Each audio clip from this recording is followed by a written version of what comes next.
यहाँ पर बिल्कुल यहाँ ये चीज़ कही जा सकती है कि जितने भी कानूनों का अगर जिक्र होता है चुनावों से पहले, तो बिल्कुल यहाँ पर ये देखा जा सकता है कि चुनावों के लिए ही सारे कानून तैयार होते हैं। चुनावों से पहले ही सारी चीज़ें याद आती हैं भाजपा सरकार। सभा चल रही है 17वीं लोकसभा का शीतकालीन सत्र। अभी तक कोई भी ऐसी बातें ना ही टेबल की गई है और ना ही अंदर खाने इसकी चर्चा है। अगर चर्चा होती तो अभी तक या तो टेबल हो गया होता या ड्राफ्ट कमेटी के पास चीजें कैबिनेट।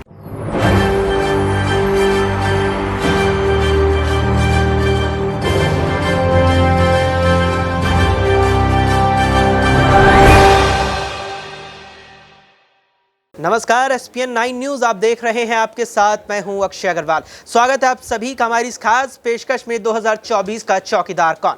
5 राज्यों के विधानसभा चुनाव जारी हैं, जिनमें से 4 राज्यों में मतदान पूरा हो चुका है और आज तेलंगाना की 119 सीटों पर मतदान चल रहा है। ऐसे में इन 5 राज्यों के विधानसभा चुनावों को अगले साल के यानी 2024 के आम चुनावों का सेमीफाइनल माना जा रहा है। इस बीच तमाम राजनीतिक दलों ने 24 के फाइनल यानी कि 24 के लोकसभा चुनावों के लिए भी अपनी तैयारियां शुरू कर दी है।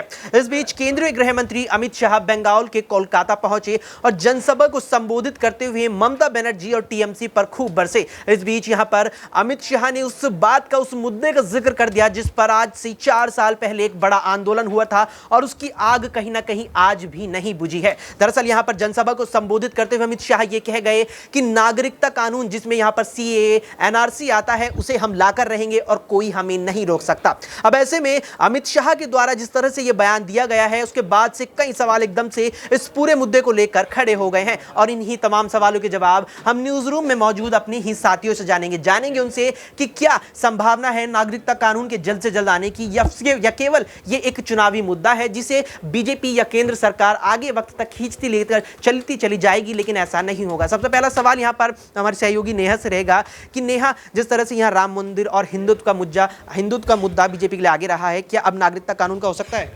देखिए, यहाँ पर राम मंदिर का आपने जिक्र किया है तो मैं यहाँ पर ये कहना चाहूँगी, मैं अपना यहाँ पर एक निजी विचार देना चाहूँगी। देखिए, जब भी कोई यहाँ पर चुनाव होता है, चाहे विधानसभा चुनाव हो, लोकसभा चुनाव हो या फिर नगर निकाय चुनाव क्यों ना हो, हर चुनाव में हर कोई पार्टी अपने काम को यहाँ अव्वल दर्जे का दिखाना चाहती है। और रही राम मंदिर की बात यहाँ पर, तो देखिए राम मंदिर का मुद्दा इसीलिए छेड़ा गया था क्योंकि 2024 में लोकसभा चुनाव है और आप यहाँ देखिए राम मंदिर का जो उद्घाटन होना है वो 22 जनवरी को है और यहाँ पे शुरुआती महीने में ही लोकसभा का चुनाव भी है। तो देखिए यहाँ पर सीधे तौर पर देखा जा सकता है कि राम मंदिर को सीधा यहाँ लोकसभा चुनाव से जोड़ा जा रहा है। दूसरी तरफ नागरिकता कानून की आपने यहाँ पर बात करी है। देखिए यहाँ पर बिल्कुल यहाँ ये चीज कही जा सकती है कि जितने भी कानूनों का अगर जिक्र होता है चुनावों से पहले, तो बिल्कुल यहाँ पर यह देखा जा सकता है कि चुनावों के लिए ही सारे कानून तैयार होते हैं। चुनावों से पहले ही सारी चीजें याद आती हैं भाजपा सरकार को और उसके बाद ये सारे कानून सब भूलती नजर आती है यहाँ पर भाजपा।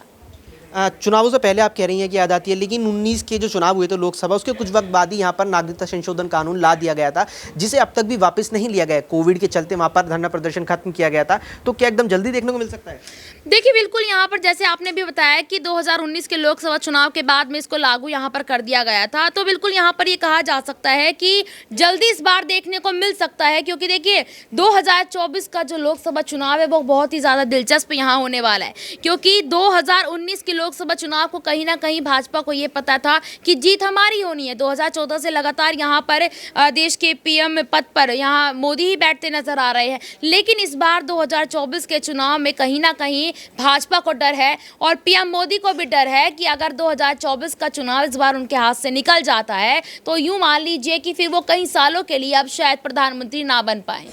तो यहाँ पर नेहा का कहना है कि 24 का चुनाव अगर बीजेपी के हाथों से निकल जाता है तो यहाँ पर PM की कुर्सी जो है नरेंद्र मोदी के हाथों से वो भी खिसक सकती है। इस बीच आपको बता दें कि जिस तरह से अमित शाह ने यहाँ पर कोलकाता में जनसभा के दौरान ये बयान दिया, तो उसके बाद यहाँ पर ममता बनर्जी ने पश्चिम बंगाल विधानसभा में अपने तमाम विधायकों के साथ विधानसभा के बाहर धरना प्रदर्शन किया। ऐसे में अगला सवाल यहाँ पर हमारे सहयोगी राकेश जी से रहेगा कि राकेश जी, राम जन्मभूमि का जो मुद्दा हमेशा से बीजेपी का रहा वो कहीं ना कहीं अब खत्म होता नजर आ रहा है कि मंदिर हम बनाएंगे क्योंकि बनने को आ चुका है मंदिर। क्या अब नागरिकता कानून मुद्दा बन सकता है 24 के चुनावों में? और देखिए अक्षय, अभी शीतकालीन सत्र चल रहा है और स्पेशल सेशन ख़त्म हो चुका है पार्लियामेंट का, शीतकालीन सत्र चल रहा है, कुछ दिन में वो भी ख़त्म हो जाएगा। ये अंतिम सत्र है 2024 के चुनाव से पहले। उसके बाद अंतरिम बजट पेश होगा इस सरकार का, बजट सत्र होगा, अंतरिम बजट पेश होता है। उसके बाद संसद अगले लोकसभा तक के लिए स्थगित कर दी जाती है। 17वीं लोकसभा चल रही है। 17वीं लोकसभा का शीतकालीन सत्र, अभी तक कोई भी ऐसी बातें ना ही टेबल की गई है और ना ही अंदर खाने इसकी चर्चा है। अगर चर्चा होती तो अभी तक या तो टेबल हो गया होता या ड्राफ्ट कमेटी के पास चीज़ें कैबिनेट के पास आ गई होती। इस चीज़ को आप समझिए। उसके बाद अंतरिम बजट में ऐसा कुछ होगा, उसका कोई मतलब नहीं बनता, सिर्फ वहाँ बजट पेश होगा और उसके बाद संसद स्थगित कर दी जाती है अनिश्चितकालीन के लिए, जब तक 18वीं लोकसभा वापस से चुनकर ना आ जाए। ये दो चीज़ें हो गई। तो कब पेश होगा ये सीए और एनआरसी का बिल, पहली चीज़। दूसरी चीज़, एनआरसी के लिए जो रजिस्ट्रेशन होना है सिटीजन्स का माफ़ कीजिएगा, वो हमने आसाम में देखा कि कितनी गड़बड़ियाँ उस सिटीज़न रजिस्ट्री में आई हैं। तो वो कब होगा, पूरे देश का कैसे होगा? तो जो ये चुनावी माहौल के अंदर और लोकसभा चुनाव के चौगर्दे पे खड़ा देश और उस बीच में होते ये चुनावी भाषण, सिर्फ चुनावी भाषण है। नारी शक्ति वंदन अधिनियम 2023 स्पेशल सेशन में आया, लेकिन लागू कब होगा वो परिसीमन के बाद होगा। परिसीमन कब का तय है? 2026 में तय है। तो ये एक दूर की कौड़ी, मेरे को जो मेरा निजी राय है कि दूर की कौड़ी समझ में आती है।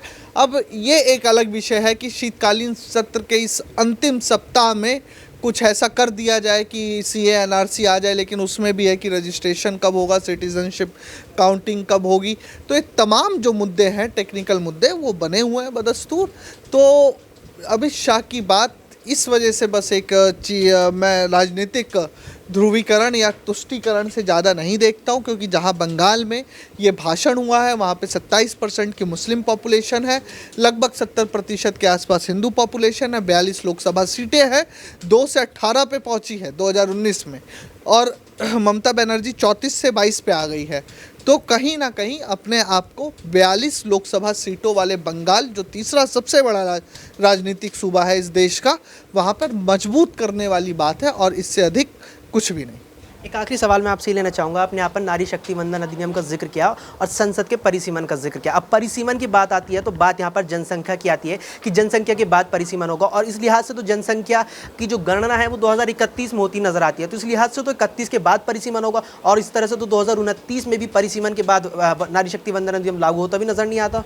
देखिए, जो पिछला जनगणना थी वो नहीं हो पाई, ठीक है, कोविड चल रहा था उस वजह से नहीं हो पाई। तो सरकार के पास ये राइट है कि वो जनसंख्या और जनगणना, माफ़ कीजिएगा, जनगणना करा सकती है। तो सरकार कराएगी चुनाव के बाद, जहाँ तक मुझे उम्मीद है, क्योंकि 2000 जो नया संसद भवन बना है उसके हिसाब से 2026 के अंदर संवैधानिक रूप से परिसीमन होना तय है। नहीं तो परिसीमन नहीं होगा तो जो आपका पॉपुलेशन प्रपोर्शन के हिसाब से कॉन्स्टिट्यूएंसी फिक्स करना और कैंडिडेट लोकसभा और राज्यसभा के लिए तय करना, वो मुश्किल वाली बात हो जाएगी।